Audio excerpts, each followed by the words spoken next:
6.12, consideration of an ordinance amending Article 6 of Chapter 18 Lake County Code to include enforcement measures and associated due process requirements for cannabis cultivation-related taxes. Treasurer Tax Collector Pat Sullivan.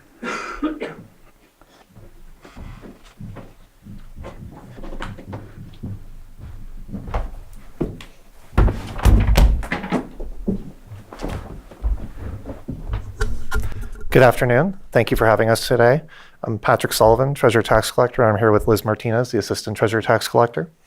So we're here today to present the revised cannabis tax ordinance for the cultivation tax. I know I've previously advised your board that our office is working on this, and it has taken a while to get here, but I think what we have should meet everyone's needs. What I want to highlight is that most of this is additional language. Everything in Section 2 is an addition to the current ordinance. And the general premise of this is that we're asking for the same authority that exists for transient occupancy tax currently in the county.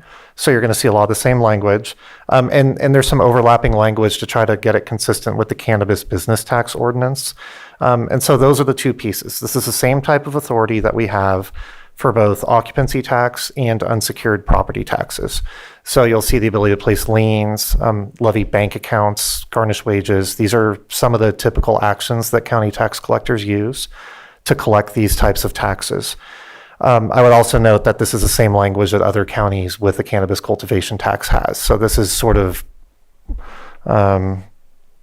proven mechanisms that have served other counties well in this capacity. The only other substantive change outside of these additional code sections for the collections and enforcement efforts are an adjustment with the definition of legally authorized cannabis cultivation.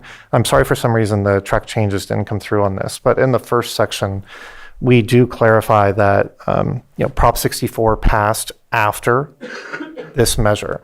So when Measure C was written, we did not yet know what regulatory mechanisms would exist, whether it would be local permitting, state licensing, some combination of them, how many agencies might be involved, and whether California would legalize cannabis cultivation in general or only in specific circumstances.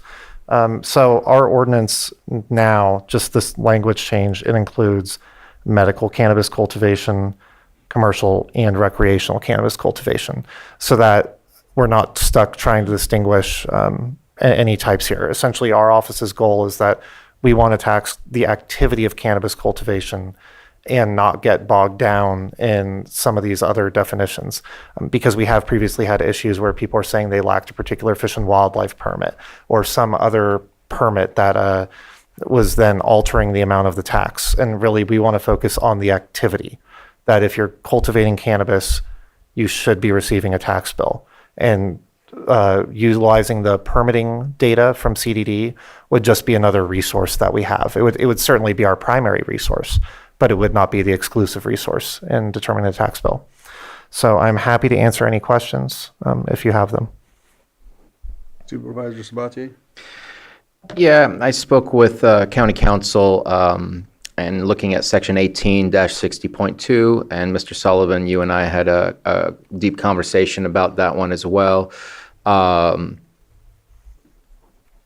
It almost, because of the clarification, I worry that it makes it appear, and it might just be a perception, it may not be the reality, of tightening a loophole that allows us to collect a tax that we weren't collecting before, which may end up resulting in looking like we're expanding the scope of the cannabis cultivation tax, which is not allowed within the ability for us to amend to expand the scope. We can decrease the scope. We can do the opposite, but we can't expand it. So I know I had a conversation with County Council. I'll let him speak his words rather than paraphrase for him, but it's still a concern for me.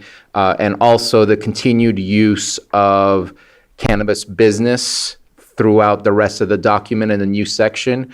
I understand that your statement to me, and please correct me if I'm wrong, was that this is kind of a normal use of the word, and that you'd rather the concept or the wording of cannabis business not be changed, but maybe we can add something, actively cultivating or with a cultivation permit, because it makes it confusing when it's within the cannabis cultivation tax, when right below that there's a cannabis business tax of a whole section of the code. And so really want to be able to separate those things, and want to allow both Mr. Guintavano and Mr. Sullivan to at least respond to my concerns. Everything else is great. Do you want? Go ahead, Pat. Okay, I can go first on that. So as far as apportionment goes, to that point, this is a complicated issue. We actually haven't had the situation arise here yet where we've had to deal with an apportionment. But to give an example of how it could theoretically happen, right now the state does allow micro businesses. So you can have a state license that allows you to cultivate cannabis and do two other activities, maybe manufacturing and distribution, or distribution and retail sales. As it's written right now, because our ordinances are separate, the cultivation tax ordinance, we would look at the square footage that business is cultivating. So if it's a small farm that, let's say, distributes and does sales, so they manufacture, or I'm sorry, they keep half of their product, half of the cannabis they've cultivated in-house, and they sell it directly. The other half, they sell to a distributor somewhere else. Right now, under the cultivation tax ordinance, we would tax their entire square footage. But under the business tax ordinance, it's a gross receipts tax. We tax the gross receipts of that cannabis business, which includes the cultivation. So all that money they make from selling the product under that they have grown becomes gross receipts subject to that tax. So we would collect the tax on the business tax side, but we would also collect the tax on the cultivation tax side.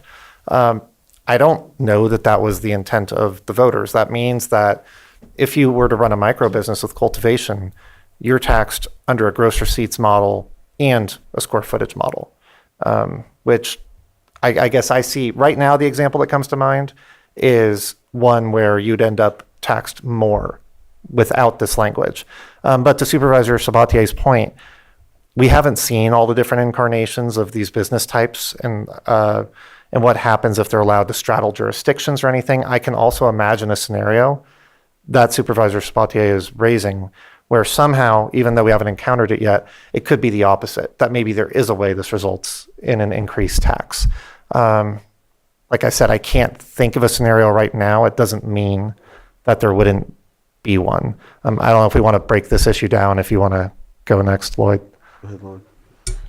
Well, just for your board's reference, you have Lake County Code Section 18-56.2, 18-56.2 of the cannabis cultivation tax, which addresses the ability to modify, repeal, or amend the cannabis cultivation tax ordinance, right? And it states that Lake County Board of Supervisors may repeal this chapter, that's the ordinance, or amend it in a manner which does not result in an increase in the amount of the tax or broaden the scope of the tax imposed herein without further voter approval. So that's the crux of the issue here, with references in what is cited as the proposed section 18-60.2, the apportionment provision.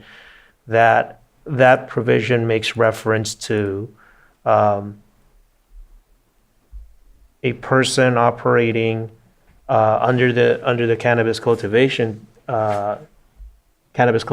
tax ordinance, and it references the intent of the county to apply the commercial cannabis business tax, which references a different set of code sections. So there may be a way. So the argument there potentially is that one might construe that language to somehow that language may be construed to be broadening the scope of what is intended to be the cannabis cultivation tax in certain situations. But there may be a way to maybe tweak that language or revise that language so that it is made clear that it only contemplates a narrow set of circumstances, for instance, or that so that the intent is not so that whatever the application of this 18-60.2 apportionment provision, that it would be subject to 18-54, where any, if there's any, if it's applied in a way where it would increase the amount of the tax or the scope of the tax, that wouldn't be allowed, because that has to go through voter approval under 18-50, I'm sorry, 18-56.2. Then, I mean, perhaps that adding a sentence at the end, just to be clear, this language exists already in the cannabis business tax ordinance, so this was going to be the mirror, because the business tax side contemplated this. We didn't know about these possibilities, I think, or at least it appeared no one contemplated them with the cultivation tax ordinance. But if there's a concern, we could add a line to this that would say this section is not intended to increase the scope of the tax or would not result in a tax greater than that imposed under one of these individually. I'm not sure what to do. I did clarify, we do have a micro business pending. So right now, when that business comes into effect, our office will be taxing them fully under both, unless there's some kind of language here. So that business would get taxed at a higher rate than all other farms. Double tax. A double tax. It would essentially be double. Go ahead, Supervisor Spati. And I, as usual, will probably complicate it, but I think the state can provide a micro business license, and we can provide a cultivation license underneath the state's license, and also distribution and sale or dispensary, whatever it is that's under the micro business. So then we're only taxing based on what our tax code has stated, rather than because micro business is very specific in the business tax that we tax the micro business. If you have if we're saying we're going to split the micro business without actually splitting it within our cultivation code or within our micro business code, then it almost feels like we're utilizing a tax that was passed under the business tax and now moving it over into this, which I think expands the scope of, and that's where I get concerned. I think there's other ways to get to where, and I appreciate the concept and the issues and the potentials of what could happen, but I think there's a different way to get to the same place to make sure we don't overtax and we also don't miss out on the tax. But I don't know that doing it like this without further defining and specifications, that it might go against what the ability that the Board of Supervisors was given by the voters to make amendments. I don't think we meet that concept. So I think the only alternative I'm aware of that exists without adding this language on the cultivation tax side would be to do it as a promulgation of administrative procedures under the cannabis business tax, where it was formerly the tax administrator, but now that's been deferred to the treasurer tax collector as that position. That position may promulgate administrative procedures for apportionment as he or she finds not useful or necessary. So our office could promulgate procedures under the business tax to address this. It would create the same end result. But if that's preferable to amending the cultivation tax ordinance, that is a way to do it with the existing language. All right, I'd be good with that. all right, Yeah. okay. We could strike the apportionment section then from this ordinance. I'm going to open it up for public comment.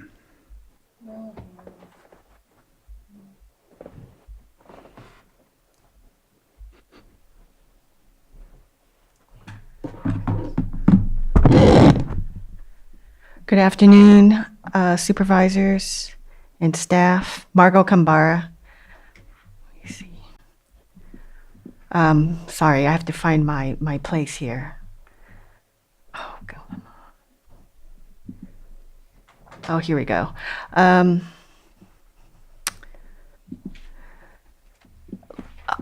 Lake Cap, a local grassroots nonprofit organization, wishes to comment on your agenda item that you are considering now. Lake Cap supports the county treasurer tax collector's efforts to improve collection of cannabis taxes. Adding the proposed enforcement measures to the treasurer tax collector's toolbox can increase the effectiveness of the county's cannabis tax collection. Currently, there are several cannabis tax collection tasks that are labor intensive. There are many challenges surrounding the collection of the county's cannabis tax. The proposed ordinance and changes to Chapter 18, Article 6 of the County Code are a step to improving the county's cannabis tax collection. By approving the proposed ordinance and changes to Chapter 18, your board continues your commitment to good management. Lake Cap encourages this effort. On a related subject, Lake Cap shares your board's interest in getting a better understanding of county cannabis tax and fee revenue and funds. Lake Cap looks forward to the financial analysis of the county's cannabis program that your board expressed interest in this year during your budget meetings. And during the course of your discussion now, I know the focus has shifted. It's not so much of approving an ordinance, but expanding scope of the tax. So this comment that I read was sent to your board, I believe yesterday or earlier, a few days ago. So it's not quite germane to the current tenor of your conversation, but we just wanted to express appreciation for the treasurer tax collector's efforts to serve our county. Thank you.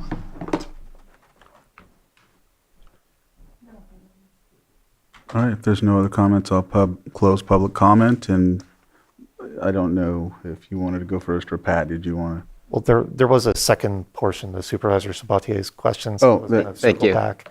Is that what you were going to say too? Yeah, I just wanted to get Mr. Guintavano's take on when it says when a person discontinues engaging in a business, when there's the business tax and there's the cultivation tax. I know we talked about maybe saying under this article or something along those lines, but it's mentioned 4 times. And I just want to make sure that if it's understood that business means the applicant that is doing cultivation, that's fine, but business is not defined. Under the business tax, business is defined. We can't use a different article's definition within this article. So I just wanted to at least get an answer to those questions because there seem to be some agreements that might be something we can tweak or fix. Okay. Yeah, I'm certainly open to changing that if you thought there was clarifying language like taxable activity or cultivation or some other word we can add. Well, one possible option for your board's consideration, and also looking at Treasurer Tax Collector Sullivan here, is, Article 7, Chapter 18 of the Lake County Code, that's the Cannabis Business Tax Ordinance, does define business. So defines business as that's under Section 18-64A. It's broadly defined to include all activities engaged in or caused to be engaged in within the unincorporated area of the county, including any commercial or industrial enterprise. It goes on.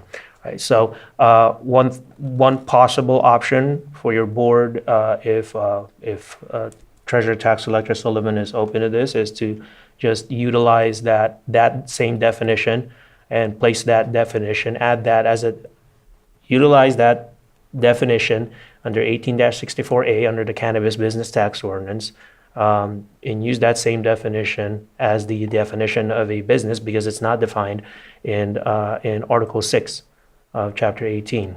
You include that as one of the definitions for business so that any references to business made in the Cannabis Cultivation Tax Ordinance will then be defined as such. And it would make it consistent with same use of the term between the 2 articles.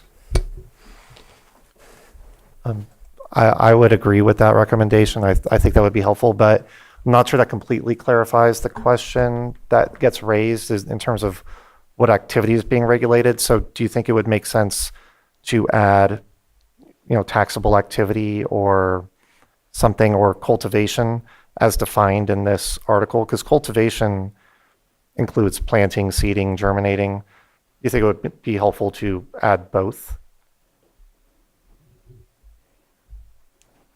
To clarify that business, add that definition from the business tax ordinance, but also say business, including cultivation? Yes, so, yes. So the definition for business under the Cannabis Cultivation Tax Ordinance, that's Article 6, can be phrased or framed as business shall include all activities, including cultivation, and that's already defined there in the Cannabis Cultivation Tax Ordinance, engaged in or caused to be engaged in within the unincorporated area of the county, and then it goes on, and then just use the same language. All right. Looks like we're on the same page, and I think we just need to offer the ordinance, right? And it would be, thank you, Mr. Chair, so it would be two motions. If your board wishes, I could walk it. Let's walk For your that. board's consideration, the first motion would be a motion to approve the first reading of the ordinance as amended to be read in title only, and that would incorporate the amendments that were discussed and approved by your board in discussing this item. So that would be the first motion. So moved. And that would mean getting rid of the apportionment and adding the definition. I have a motion and a second. All in favor? Aye. Any opposed? Motion carries 5-0. Go ahead, Joanna. An ordinance amending Article 6 of Chapter 18, Lake County Code, to include enforcement measures and associated due process requirements for cannabis cultivation-related taxes. And then the second motion would be to approve the draft ordinance as amendment, that the draft ordinance as amended be advanced to the next Board of Supervisors meeting for consideration and possible adoption. And that date would be December 9, 2025. So moved. Second. I have a motion and a second. All in favor? Aye. Any opposed? Motion carries 5-0.